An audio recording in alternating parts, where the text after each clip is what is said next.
What is going on, everyone? My name is Drew Spencer with the React and Attack Football Podcast, where we try and go over NFL content from all 32 teams every single day. And boy, oh boy, there's always something going on in the NFL world. And if you like what you hear, make sure to like and subscribe.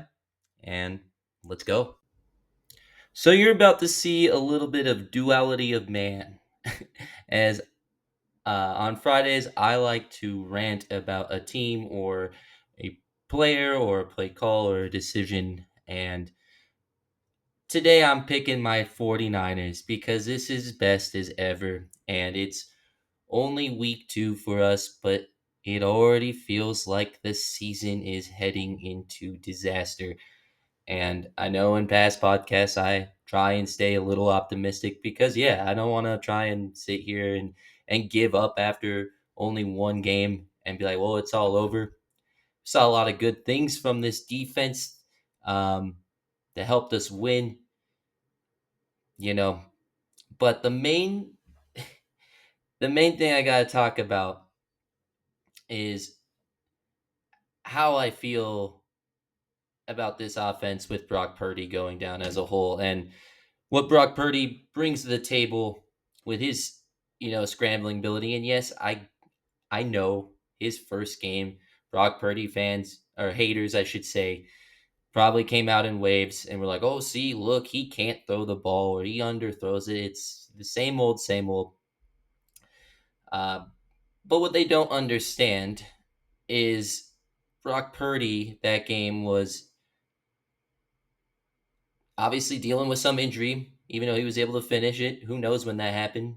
Uh, but uh, injuries to players, and most importantly, trying to keep himself afloat because he has very minimal pass protection. And this time this year, I saw. We'll get more into the offensive line. I just want to stay with the quarterbacks here. um, Yeah, so Mac Jones comes in to this situation now, and he doesn't have a lick of Purdy's franchise quarterback altering skill set, in my opinion, which is his ability to navigate within the pocket, to create plays. He is slippery. He reminds me of kind of in a way like Russell Wilson back in his, early days in his heyday. Just almost impossible to take down, creates plays, always is looking down the field, will take the shots. Yeah, he can kill you. Purdy is not a perfect quarterback, but he's a franchise level quarterback, and he's pretty damn good. And I wouldn't have it any other way. But now we are switching to a completely different style of quarterback in Mac Jones, a guy that, yeah, sure, coming out of college, all the talk was that this guy, you know, there's not a super high ceiling for him. Um, but he should be able to distribute the ball. He can identify pressure, identify zone blitz pickups, things like that. Distribute the ball. Has a good arm, not a great arm. He can move a little, but not really. Well, that quarterback that won the Natty those years ago and had 1 year where he looked pretty good with the Patriots has ceased since then. He's had some rough outings, and it's easy to be a doom and gloomer about the backup quarterback, right? Yeah, that's easy. That's actually not why I'm upset, though. It really isn't. We signed up for this, man. Um, I mean, Mac Jones, I don't think is the worst backup quarterback you can have. But when I say we signed up for this, and injuries suck, and you don't know when they're going to happen, but we signed up for this because truly this offensive line has been the worst I've seen in years under this offense. This offensive line right now, in terms of pass protection and even run blocking, if you observe that last game, and yes, going up against a great Seattle defense, but there's no really excuse. It's some of the worst that I've seen single handedly. And, you know, for Mac Jones and Brock Purdy, even if he were to be healthy, you have to be able to scramble because this offensive line is porous. It's so bad. And I know Trent Williams is on it. Well, I think, even right now, I think he missed a practice. If his health is up in the air on an already terrible offensive line, and a Hall of Famer, yes, but an aging one getting battered up already this early on when he's the anchor, it's, dude, like, this is what's going to kill us. I've been complaining. I've been bitching and moaning so much the past few years because if you look at a lot of our draft classes outside of last year where we picked up Dominic Pooney, we have completely ignored the offensive line at every step of the way.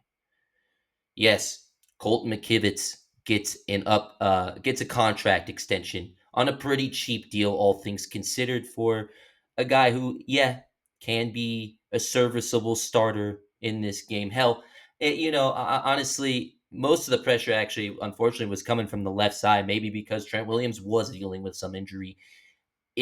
But this interior offensive line, how Christian McCaffrey was able to generate as many rushing yards as he was able to with his ability to push forward. And this is a guy that we didn't know if he was gonna we didn't know if he was gonna fucking play um, coming into this game, and yet he had to be the one to churn out the large yards to fight and fall forward on a running lane that literally showed maybe another running back would only be able to pick up 1 yard. Somehow Christian McCaffrey would just have to fight because if he didn't, just as Brock Purdy, if he doesn't scramble around running for his life, trying to make plays, and this offense cannot work. It cannot work. Kyle Shanahan's philosophy, his entire philosophy for so long, and the weirdest hill that he will die on is that he doesn't think he needs some great offensive line. Yes, he has said that if there's a Trent Williams available, if there's someone like that, then yes, of course. And yeah. But overall, he is only focused on, oh, I want my offensive lineman to be a little bit lighter to play in the, wide zone run scheme and be able to push out. Yeah, that's fine. I get the scheme. But when you are consistently relying on seventh round offensive linemen, undrafted picks, other teams' veterans that maybe have a year in them, and you're hoping that this is okay, we're fine. We plugged up the holes, and you're relying on a damn near 40-year-old left tackle who is amazing. You see why this offense has where the weakness is. It's not Brock Purdy. I know it doesn't even matter because he's out. And, Mac Jones, if this offense plays like it's going to, if this offensive line plays like I think it's going to, Mac Jones deer in the headlights and he can't move. I mean, it's not even a fair shake for him, man. It's like, do I even get pissed at Mac Jones? It's like he's not helping the equation. But it's like, yeah, we could have avoided this. We saw this all last year. Brock Purdy running for his life. People in the background in the media and people who don't follow this are like, "Oh, Brock Purdy's having a bad year." It's like, yeah, dude, he has nothing available, and this offensive line is dying around him, letting up pressure at the moment's notice. Yes, sure, they can get some things going on the run, but at least this first game, man, nothing of that. And we have relied on these guys that are honestly backup level to, kind of bridge starting tackles and guards for so long. You know, Dominic Pooney, for instance. Pooney was the only one that they said, hey, we're going to take a chance in the third round and say, hey, yeah, this is the guy. And don't get me wrong, Dominic Pooney has, at least last year, looked pretty good. He filled out all expectations. but that's the only time. I'll bet, I guess, Aaron Banks, who just went to Green Bay, where they paid him an exorbitant amount of money, and yeah, sure, he's on a good offensive line next around him, but that was they moved up in the second round to get this guy who ended up being just very average. And again and again, they fall victim to this. And you look so many times in the biggest of moments for the 49ers, whether it be NFC championship games, Super Bowls, if you look, it's always the side of the line and it gets crumbled. And yes, there's a lot of other factors that go into why they lost, but I mean those big moments. And yeah, again, they're going up against guys like Aaron Donald in those situations sometimes, or Chris Jones other times, but either way, I mean, it can't really be an excuse when you do not address it, when you continue to elude it. And it all comes down again back to Kyle Shanahan and his philosophy there. And it's mind-numbing. He really doesn't care. And I think another big aspect about why this is such a hindrance is because even if Mac Jones comes out there and he plays bad, right? Like I've been saying, like is it really his fault? No. It's this it's Kyle Shanahan and this blind eye and this arrogance. And I think he's gonna have to kind of want to watch out behind his back. I'm not sitting here saying fire the guy. You can't get much better than him. But what is going on with this idea that he has that it doesn't matter? And the media is going to look very harshly at the Niners in general. And yeah, they'll excuse the injuries. It's not about that. It really isn't. It's that this team was a team that everyone thought was going to bounce back, from content creators like myself to the big league guys that just, or anyone that's really tuned into football. They noticed the weaknesses there, but said, hey, if this can get healthy and this team can be healthy and the schedule is favorable, why not? Well, now we're dug into worst case scenario yet again. I I don't get it, man. I really don't. The last thing I want to close in this rant was another decision that this front office makes, these stupid boneheaded decisions where yes, they will draft someone like a Fred Warner, but then in the third round they'll draft Jake Moody. And this year, going into this after the yips he had last season, the idea was to bring in kicking competition for him, in which they signed Greg Joseph to go against him. That's great. And I was like, yeah, maybe that's all Moody needs. I was pulling for Moody. I was like, maybe this is what he needs, some competition, reset himself.